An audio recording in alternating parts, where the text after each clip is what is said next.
In the past, the human mind was considered untouchable, a sanctuary of privacy, a fortress of autonomy.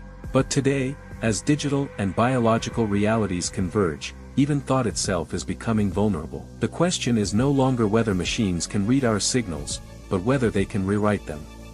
Brain-computer interfaces were born as miracles. Electrodes and sensors translating neural activity into digital commands. A paralyzed patient moving a robotic arm. A locked-in voice finding speech again. Hope, restored through technology. Yet every interface is a two-way street. If signals can be read, they can also be manipulated. The same pathways that heal could, in theory, implant false sensations, override decisions, or extract private thoughts. Empowerment becomes exposure. We already know how fragile cognition can be. Social media exploits bias. Deepfakes distort perception. Propaganda reshapes belief. But biohacking consciousness escalates the game. Imagine advertising that bypasses the eye and ear, stimulating desire directly in the brain. Imagine regimes suppressing dissent not by censorship, but by rewiring neural circuits. Cognitive warfare, the deliberate manipulation of thought, becomes the most insidious form of control. And where there is vulnerability, there is crime. Just as stolen credit cards and personal data fuel cyber black markets, neural data could become the currency of a new underground economy.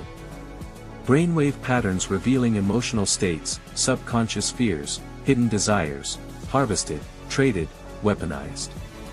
In speculative but chilling futures, consciousness itself becomes commodified. Black market neurotech offering illicit mind hacks, enhancements, altered perceptions, stolen fragments of memory. Identity blurs into property. The implications are existential. If autonomy can be overridden, is free will still meaningful?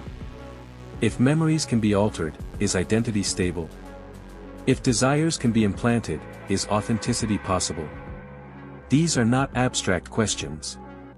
They demand urgent ethical frameworks. Who owns neural data? How do we define consent when manipulation occurs below awareness? And most critically, how do we safeguard the sanctity of thought in an era of pervasive control? Biohacking consciousness is not science fiction. It is the logical trajectory of converging technologies. Neural interfaces promise empowerment, but they also open unprecedented vulnerabilities. The mind, once untouchable, may become the next battlefield. As humanity steps into this frontier, the challenge is clear: harness neurotechnology for healing and growth, while defending against its weaponization. Because the future of autonomy will not be decided in networks or machines. It will be decided in the architecture of thought itself. If thought can be hacked, what remains truly ours?